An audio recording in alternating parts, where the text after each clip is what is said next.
Hey everybody, it's Lynnea. Welcome back for day 2 of the LDRS Creative August features, and I'm going to be doing another simple scene builder card today. This one is really simple. I'm going to be creating a bridge card for the first time ever. So here's a little sticky note with the measurements for my card, and I realize now that my lights kind of washed that out a little bit. So my cardstock is cut to 5.5 by 5 3/4 inches, and 5.5 inches is going to be my regular card height. So I'm putting it in so that I can score it at 3/4 of an inch and 1.5 inches. And then I'm going to turn my cardstock around and score again 3/4 of an inch and 1.5 inches. So my finished card size is still going to fit into an A2 envelope. My finished size is going to be 5.5 by 4.25 inches, a regular A2 sized card. Then I'm just going to kind of accordion fold the score lines, fold in and then out, and I'm kind of making this little, like a half a box shape almost, and so that's going to be the basis of my bridge card. Really quite simple. Now I'm going to create my scene, and you're going to be amazed at how easy this scene comes together.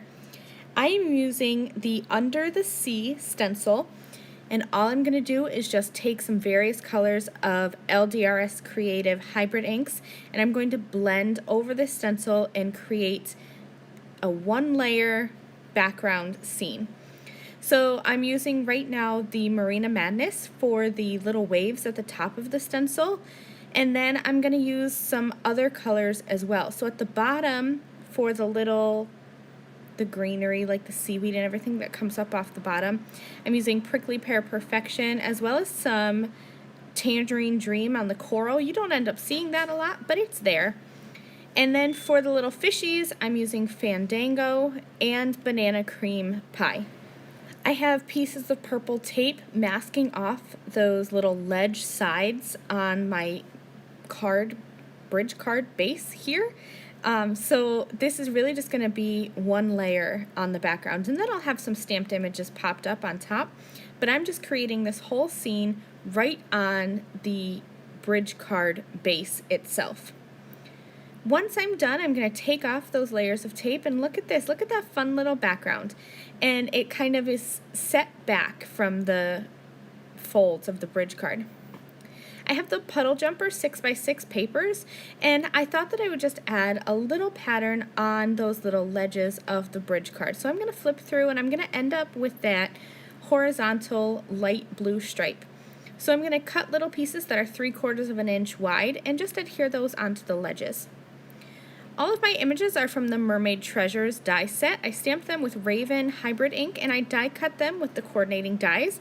And then I'm just going to mess around and play with where I want my little mermaids and the little fishies to go.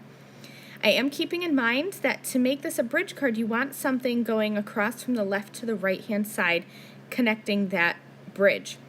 So I'm going to have my sentiment strip there. So I want to make sure that I arrange my little characters in the background so that the sentiment isn't covering them up too much.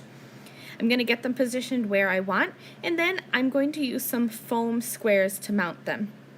Now it's just time to complete the bridge and adhere the sentiment across the bottom center portion. So I have just a little bit of tape runner adhesive.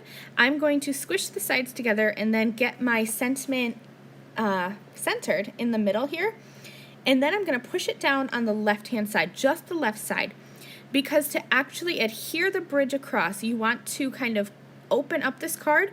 So my left side is folded and my right side is open. And that's going to make sure that when you squish the card closed, I guess squish is the right word, to fit it into an envelope, it's going to be able to fold both to the left and to the right. And I'll show you an example of that in just a second here, how when you put it in your envelope, you're going to kind of slide this to the side and just push it flat like that, and it'll fit into a regular A2 envelope. So I hope that you've really enjoyed this simple scene using LDRS Creative supplies. Remember that the whole team is going to be giving inspiration for scene building from yesterday and from today. So if you want to see those card examples, make sure you head over to the LDRS Creative blog and you'll be able to see everybody's inspiration. I'll see you next time. Bye!